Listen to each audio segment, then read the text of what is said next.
Hari ini 12 Februari 2025 saya membahas GBP/JPY. Pergerakan dari GBP/JPY menarik teman-teman kalau misalnya kalian perhatikan. Kenapa? Karena dia strong bullish. Dia hajar di level untuk continue going up. Dan saat ini nih teman-teman bisa perhatikan ya. Kalau misalnya kalian lihat di H1 dari Selasa sore kemarin, dia closingannya selalu hijau, selalu bullish. Sampai di kondisi sekarang dimana dia akan nge-retest supply zone-nya.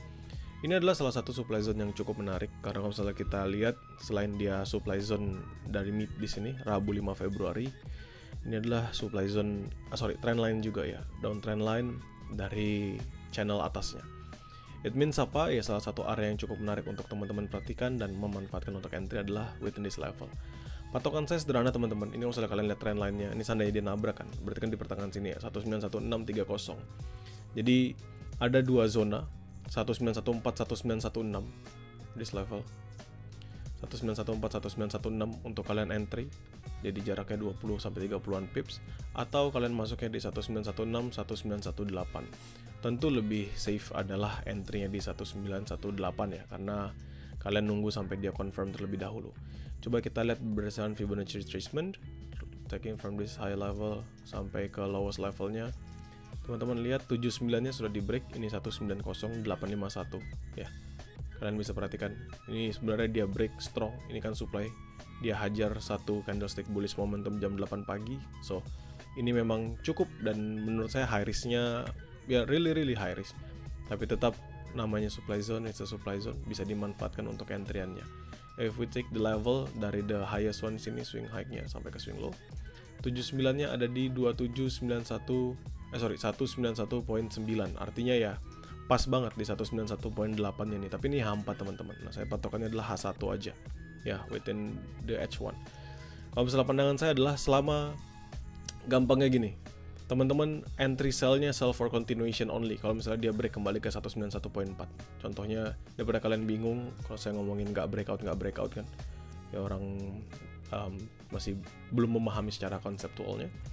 So, this one teman-teman bisa perhatikan. Kalau misalnya dia masuk dalam zone, sebenarnya kan harapan kita adalah dia nge-retest sampai paling atas. Tapi menurut saya patokannya nggak usah terlalu jauh. Kita masuk di dalam zonanya ini aja, yaitu 1916 191.4. Selama 1916-nya ini nggak di breakout, supposedly ini adalah zona yang baik. Ya, ini adalah zona yang baik yang bisa teman-teman manfaatkan. Kenapa saya bilang ini adalah salah satu zona yang baik? Jawabannya sederhana teman-teman. Karena kalau misalnya kalian perhatikan, dia akan nge-retest juga trend line-nya. Trend line yang downtrend ini. Jadi ini pembentukannya low, high, lower low, lower high, lower low. So this one will be lower high. Kalau misalnya dia mampu bertahan dan tidak berhasil break, ini adalah konfirmasi yang bagus untuk melanjutkan sell continuation-nya. So, dua zona teman-teman bisa manfaatkan, 1914 1916 selama 1916-nya nggak di breakout. Jadi kalian perlu nunggu sampai closingan H1. Untuk TP1, TP2 teman-teman bisa 1912, which is di this level, this one. TP2-nya adalah ketika dia membentuk pagi tadi. Di sini kan supply, ini supply juga yang sekarang sudah di break, ini di break, ini di break. So this one kita katakan RBS, this level, nah kita paskan. Dan tentu TP terjauhnya ya, TP paling bawahnya ini. Harapannya sih bisa sampai nge-sweep di bawah sini ya, yang ada base minor ini. Ada base, langsung dia going up lagi.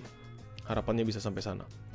Ya, jadi ini adalah patokan saya 1916 1914 20 sampai 30-an pips. Perhatikan 191.6-nya aja. Selama dia nggak di breakout, teman-teman bisa abuse. Kenapa? Karena seandainya dia break, tentu it will be go really strong untuk semakin naiknya. Jadi be careful teman-teman sekalian. Pilihannya dua, kalian bisa makan ketika dia masuk dalam zona, atau kalau misalnya nanti dia drop kembali. Maksudnya gimana? Jadi dia misalnya break nih, kan artinya invalid kan? Break, tahu-tahu dia masuk lagi kayak gini. Nah, sell continuation-nya di 1914 itu bisa. Jadi depends on your situation dan nanti dilihat aja momentumnya. Karena kan ini currency, saya tidak catat dalam rekapan. Teman-teman sesuaikan lagi dengan trading plan yang kalian jalankan. Jadikan mapping ini sebatas sebagai referensi kalian. Thank you.